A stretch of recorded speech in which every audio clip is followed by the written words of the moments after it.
Okay, close enough. Good morning. Welcome to Allen Avenue Unitarian Universalist Church's in-person and online worship. Whether today is your first time or you've been coming for years, we're so glad you're with us. My name is Mike Luce, and I'm a member of the worship committee, which is putting on this service today. We're a growing community that transforms lives through the power of love. Our mission calls us to celebrate diversity, encourage spiritual growth, and promote social responsibility while we travel with care for the earth. Welcome also to those at home who are joining us on Zoom. If you're attending for the first time, please go to our website and fill out the welcome card so we know more about you. I have a couple of announcements. Unsurprisingly, there will not be a maypole dance after today. Possibly a wade or a swim, but no dance. And have you ever wanted to share your thoughts about a particular topic with the congregation? Imagine that. Now's your chance. The worship committee has 11 spots to fill with lay-led services for the summer, from June 25th to September 3rd. So far, we only have 2 sign-ups, so if you have an idea, we'd love to hear from you. The sign-up form is in the e-blast, or you can talk to Erica Bartlett right there. And now Sam has an announcement.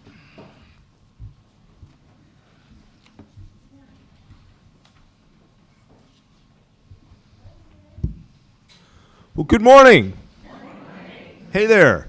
I am Sam Sherry. I am the Junior Deputy Assistant Interim Chair of the Nominating Committee. And the Nominating Committee, as it does every year, is looking for people who are interested in serving as Unitarian Galactic Dictator. Oh, no, sorry, that's a different group. The Nominating Committee is looking for people who are interested in serving on the board and on the nominating committee for next year. We have 1 open spot on the nominating committee and 2 open spots on the board. The board of directors, the board of trustees, see, I told you that was a different group. The board of trustees are the people who, subject to the direction of the congregation, guide the congregation and the church through financial matters, administrative matters, and sometimes really nitpicky details like what color the chairs will be. If you're interested in serving on the Board of Trustees, please see me or one of the other members of the nominating committee. If any of you are here, please stand up and let us know. The nominating committee is a really fun bunch of people. That's not an implicit dig on the board. They are also fun, but we are really fun. And we meet, the nominating committee meets in February sometimes, and in March and in April, to nominate people to be on the nominating committee and to be on the board. If you've ever felt like, gee, the same people keep popping up, that would be your chance to say, I don't know, what about her or them? So if you're interested in that, please see me after the service. Thank you for your patience. So now we invite you all to take the opportunity to silence your cell phones so that we can be fully present to one another. After the service, please grab a cup of coffee in the kitchen window and stay for conversation. We encourage you to find someone you've never met before and introduce yourself. Those on Zoom may stay on and connect with one another. And now, let us center our hearts and minds with the ringing of the chimes.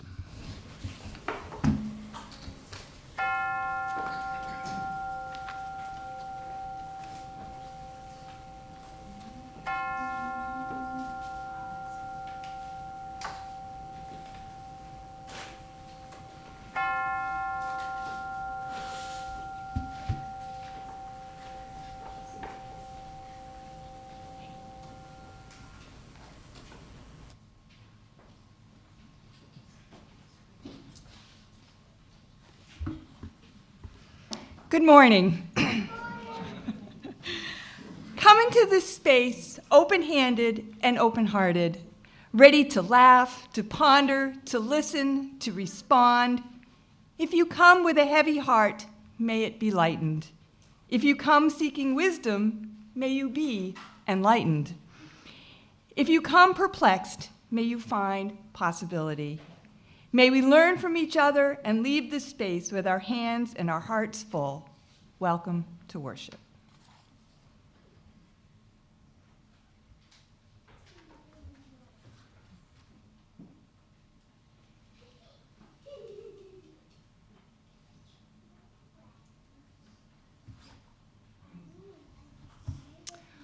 We light this little light of ours to symbolize our community of hope, laughter, support, and togetherness. May we always let it shine inside us. May you stand as you're willing and able to sing hymn number 51 in the gray hymn book, Lady of the Season's Laughter.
I heard someone say there wouldn't be a maypole today, but that's not actually true for those of us going to RE, because I have erected a maypole in room 7, and we will be making flower crowns and dancing the maypole. So if only y'all were under 18.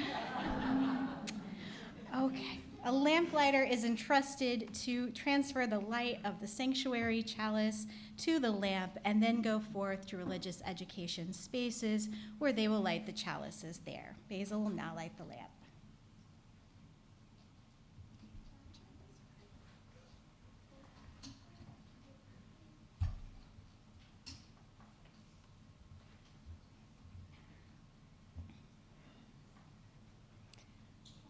I invite those going to RE to follow the lamplighter as we carry the flame, expanding our sacred space.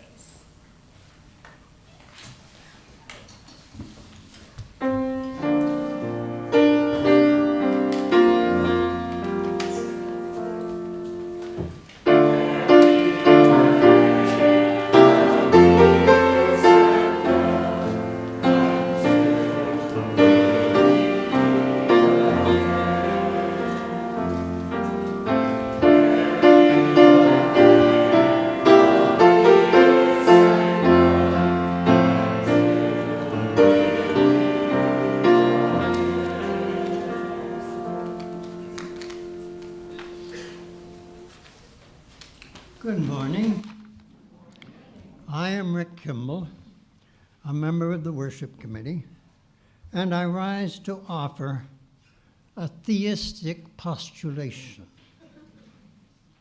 If God is all, as many believe, then God is humor, which fact establishes an equation making humor, in fact, both all and God. Now, by logical extension, this gives humor control of the world. Well, would that that were so.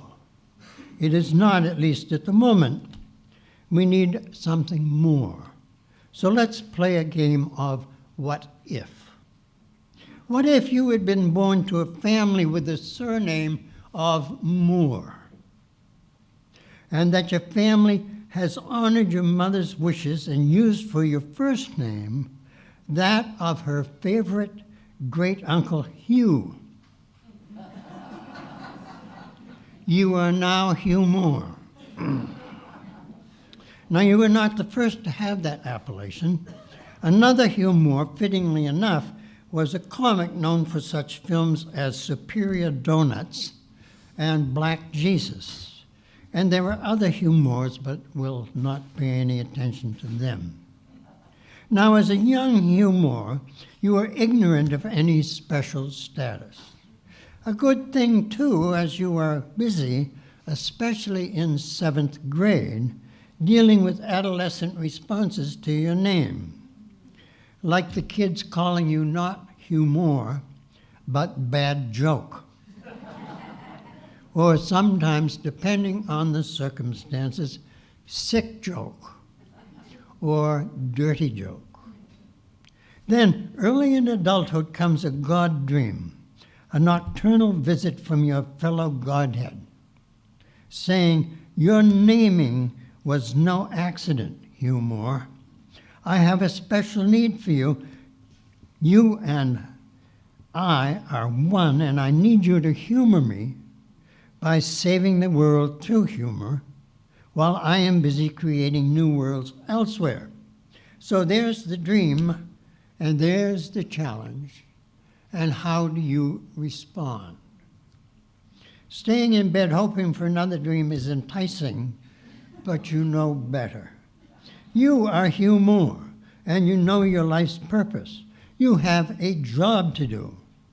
So you groggily crawl out of bed and wonder how best to do that job. How do you, Hugh Moore, save the world with humor? God knows. Well, that's you. God knows you can't run around physically tickling people. Some might giggle, but the others would throw you in jail for being fresh, even abusive, God or not. But how about telling jokes? Well, not in this woke world. You're bound to offend somebody, and people offended these days fight back with both anger and action, often legal action, whether suitable or not. Well, you are a God after all, and maybe you should just order people to laugh and be happy. But no, there are UUs out there, and UUs don't take orders from God, or anybody else for that matter. With a sigh, you give up and crawl back into bed. The sheets are toasty warm. The next larger sigh of frustration you were about to heave, though, turns into a gentle smile of pleasure. And suddenly you know what to do. Smile. Simply smile. Just run around the world and smile at everybody you see until they smile back. Yes, you shout smile, and the world smiles with you. Now you begin to save the world with humor. Your job is not easy. It's tough getting smiles from war victims and imprisoned criminals and people like Putin and Trump, who tend to smile only at their mirrors. But you keep at it, secure in the knowledge that no matter how bad any situation is, it can always be made just a little better with smiles. Slowly, gradually, your happy grin brings reciprocal smiles.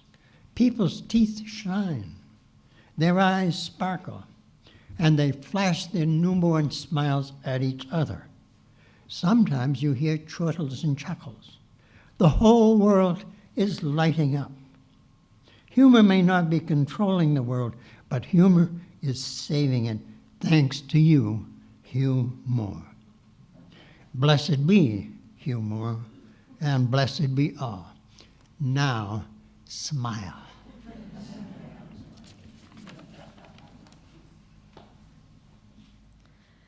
And for all of our joys and sorrows, let us take a moment of prayer. These words are by Hope Johnson. We are one, a diverse group of people, proudly kindred spirits, here not by coincidence, but because we choose to journey together. We are active and proactive. We care deeply. We live our love as best we can.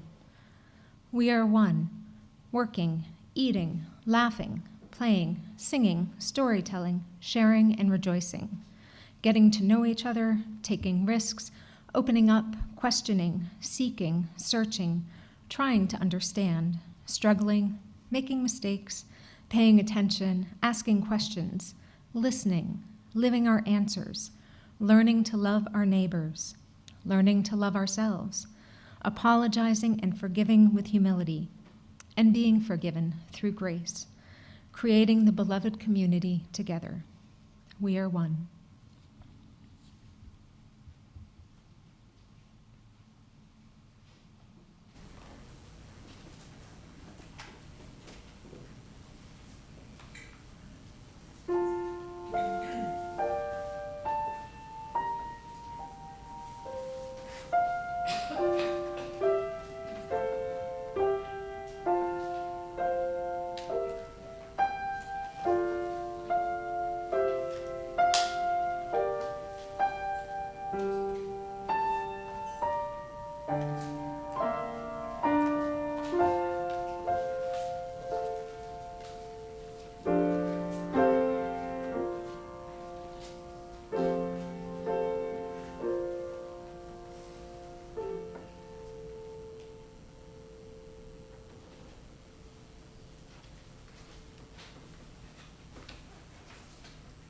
My name is Erica Bartlett, and when I first heard the idea of using comedy to talk about climate change, I thought that was the joke.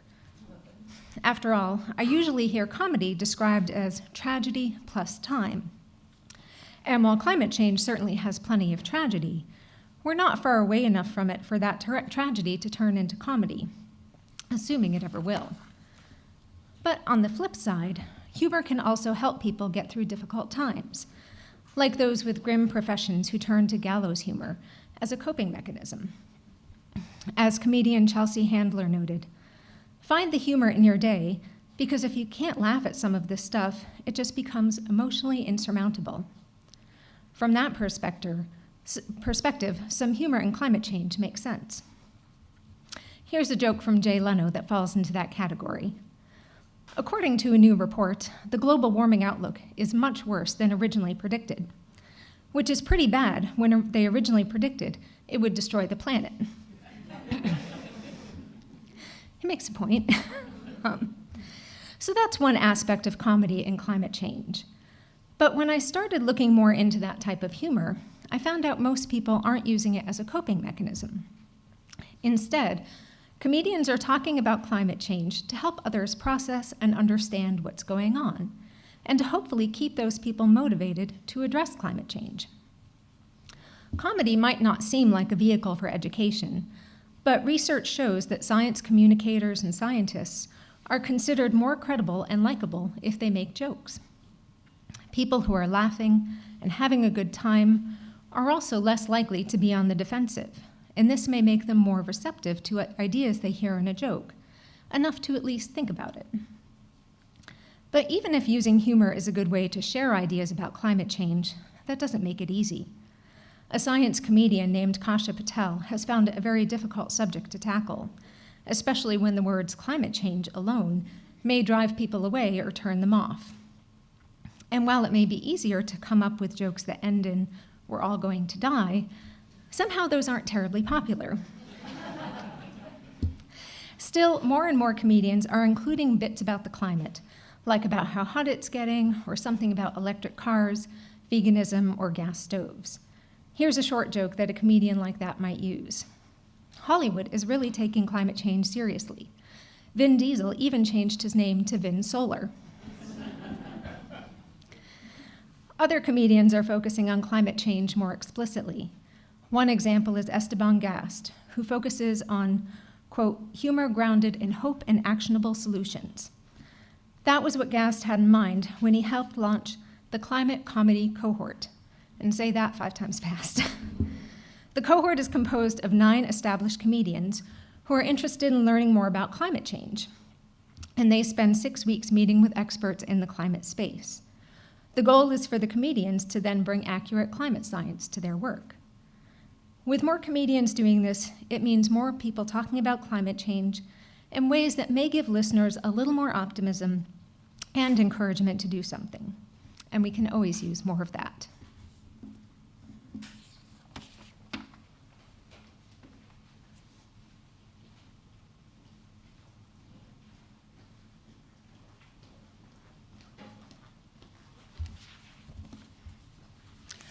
We are a freely gathered, open, and welcoming faith community supported by your contributions. Each week, 1/3 of our offering is given away to a nonprofit organization whose mission aligns with our Unitarian Universalist principles. This month's Share the Plate recipient is Project Feed. Donations can be made as the basket is passed through the donate button on our website, or if you're a member, on Breeze. If giving through Breeze, please note if the donation is your pledge or a gift to our Share the Plate. You may also mail a check directly to the church. If you are visiting us for the first time this morning, please know that your presence is your gift to us. At this time, our offering will be collected and gratefully received.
to say. Like, I'm done. So now I get to talk about humor, and humor me, please. So let's start with an old joke. How many feminists does it take to screw in a light bulb? Hey, that's not funny. Even though this is an old joke poking fun at humorless feminists, it seems that nowadays humor is just as fraught. Progressives are accused of being too thin-skinned and not able to take a joke, and some comics feel they will be canceled if they say something that might possibly offend someone. Is it true? Are we not able to tell a joke anymore without offending some or crossing the boundaries of political correctness? Humor comes in many varieties, but when does it cross the line? Are there subjects that people shouldn't joke about? The answer to this, I believe, is in intentionality. In other words, who is the target of the joke? What is the purpose of the joke? How will it be received? Perhaps I am beating something alive and spontaneous into something rigid and lifeless, but I don't think that's true. So let's consider intentionality. My favorite stand-up comedian, Mark Maron, wrestles with this topic and freely admits that he tells the jokes he told 10 years ago he would not tell today, specifically jokes about women and trans people. He argues that a good comic does his or her homework and doesn't resort to stereotyping or tropes to make humor. Good comics consider the balance of power. Can a white heterosexual male get away with telling jokes about women or minorities? Probably not. And why should he, unless he somehow feels it's his right to say things that put other people down or maintain that power imbalance? And that's the key. What is the purpose of the joke? Is the joke, as Mark Maron says, punching up or punching down? People who use humor that rely on making fun of people who are already without power, whatever the minority, whether LGBTQ, people of color, immigrants, poor people, people with mental health issues, are just being bullies. And nobody likes a bully. This is humor that comes from insecurity. People who feel the need to make themselves superior by putting other people down. This really isn't humor. It's just being mean. Additionally, comics should be called out for hiding behind phrases like, "Can't you take a joke?" or "I was just joking," because that places the responsibility of the joke on the target rather than the person telling the joke. Comedians who feel they have the right to say whatever they want have that right, but audiences also have the right to respond and say they don't like their style of humor, or cancel their HBO special, or not buy their line of clothing. Free speech does not mean a free pass to say anything you want without taking responsibility for it. However, if humor is making light of the human condition, then we could all stand some humor. And that's the key, making light of it, or shedding light on it, or pointing out dark spaces that need some light shown on them. Lenny Bruce and George Carlin called out hypocrisy when they saw it. Richard Pryor called out racism. These are heavy subjects, but humor often breaks down barriers and makes people think about topics in a new way. This is humor that shines light. This is humor that pokes at structures that are unfair or unjust and exposes them for what they really are. This is humor that punches up.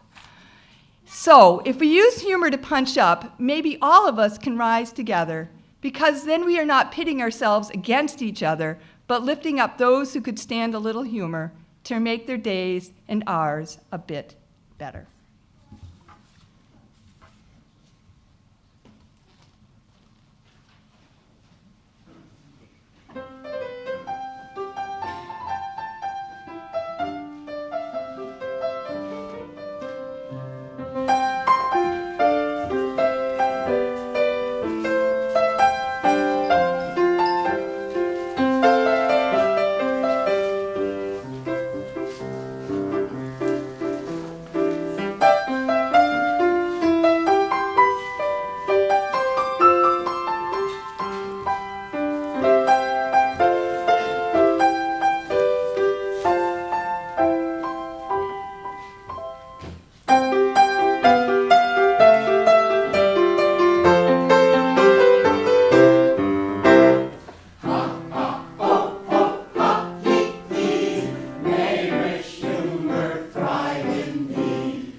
or so.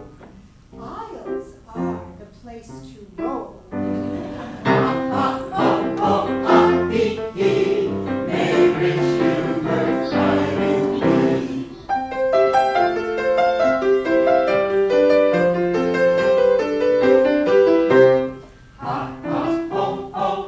in thee. May rich humor thrive in thee. Guffaws and giggles give great glee. Like Cheshire cats up in a tree. May rich humor thrive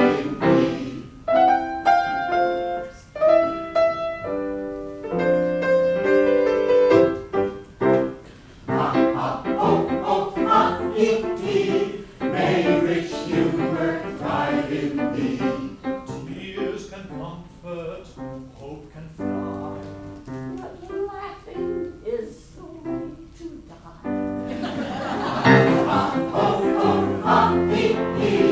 May rich humor thrive in thee.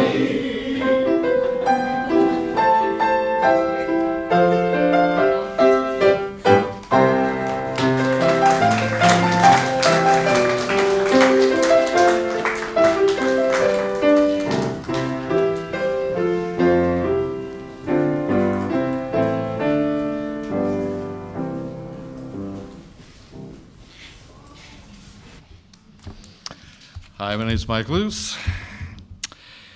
The title of my piece is You Had a Laugh. As background, my career was in community mental health, working with folks who had some of the greatest difficulties in living in the community, and I start with a vignette from that. I worked with him for several years, straight out of an extended stay at the hospital after a serious decompensation of his mental illness. He was one of the most consistently florid clients I had, rarely if ever taking any meds, long delusional perorations which wandered over a landscape of his own perceptions. There was mention of the Kraken, the devil, imps, the strange qualities of electronic things he collected, the workings of the plumbing, which was a horror show sometimes. Over time, I had a little grounding in his world, at least enough to joke with him better to get things done and try to keep him housed. So on one very memorable day, I walked into his cabin full of stuff in various stages of disassembly, some of it making noises, all kinds of distractions.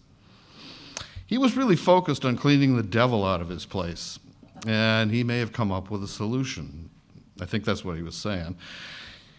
Now, I'd been aware of a distant hum, something new, but I hadn't paid a lot of attention to it when I came in. And so I walked out to his little porch on the way out, and I noticed there was a defunct refrigerator out there. And the hum got a little louder, and I looked down, and the fridge is closed, but there's a cord going in the door. And he saw me looking. And he said, yeah, I got him this time. So I opened the fridge, and inside, getting really dangerously hot, was a vacuum cleaner. I kid you not, it was a dust devil.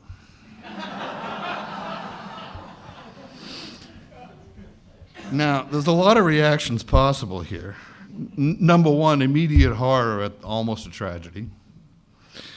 Sadness later at the overall state, and always at the overall state of his place and his existence.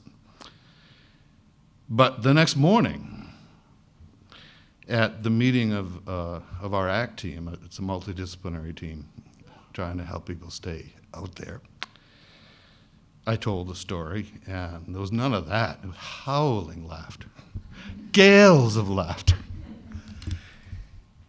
It's how we cope. Because what are you going to do? You're going to laugh or you're going to cry. So in some professions and situations, inappropriate humor is the most appropriate thing there is. Gallows humor. Whistling by the graveyard. Whatever it takes to get through it, buy it. Go on to the next thing. Now, in my community mental health career, I noticed who survived in the trenches long term or who had to scramble out, or you sometimes wished they would. The vets I admired, the ones who stayed caring and effective, most all of them had a propensity to release steam in that way.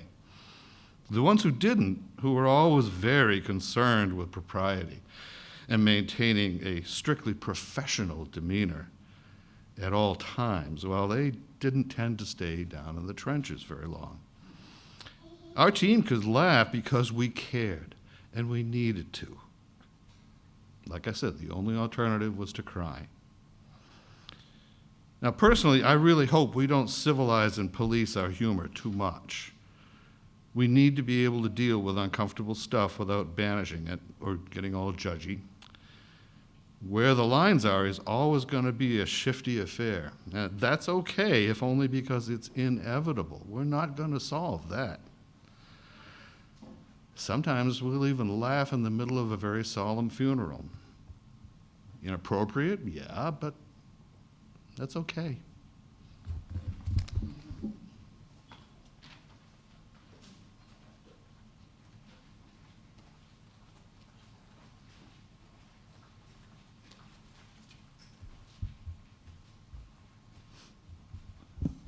Hi, I'm Susie. I'm a member of the worship committee, and my pronouns are she and her. The commonality of laughter. I believe that humor is a spiritual practice, even some very dark, irreverent humor, as long as it's not hurtful to anyone. Humor is one of the anchors of my consciousness, and there have been times when it was a lifeboat. I think that when you find someone who shares your sense of what's funny, you've uncovered a bond that comes from the core of being. I tend not to let go of those people. Laughing is one of the most wonderful feelings in existence, at least to me. But I'm not a great joke teller, and I'm not crazy about most comedians. What I love the most are life's little ironies, which can also turn out to be fodder for self-reflection, as well as sometimes rueful laughter. As a former member of the 60s so-called counterculture, I also like jokes that question authority, depending, of course, on whether I happen to be on the same side as the questioner. I also love the stories that people in recovery meetings tell on themselves. When I first went to meetings, I thought they would be unrelentingly sad and/or redemptive. I never expected to be in the midst of a bunch of people laughing like crazy. As the speaker made a joke about the worst time in his or her life. But for me, that's part of where the spiritual part comes in. We listen, we identify, we feel the sadness, and now we can all laugh. I can't resist watching animal antics, and I love the cat duet. I can devour videos of baby animals like I'm eating candy. They're the opposite of the kind of humor that has pain mixed in, but to me, no less funny. I think part of what I love is the fact that I'm just one of multitudes feeling such tenderness and laughing at the tiny, crazed kitten on the screen. I guess for me, humor is about bonding and shared feelings, and I really need that connection of the spirit. So please join us now for hymn 1024, and it says 1025 in the program, but it's 1024.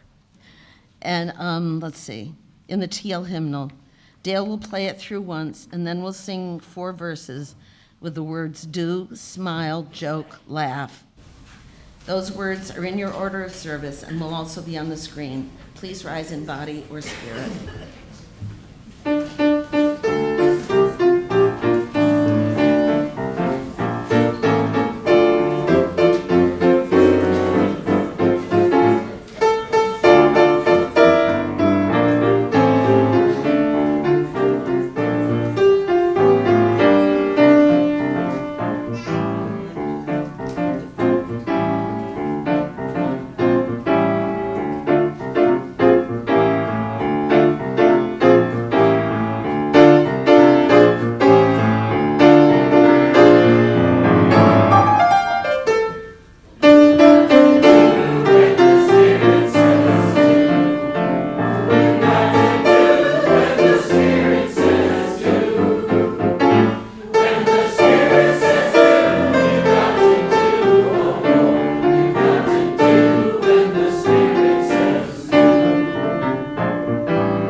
As we extinguish our chalice and go about our lives, may we keep our minds open to the funnier side of life, and may we keep our hearts open to the joy that laughter brings.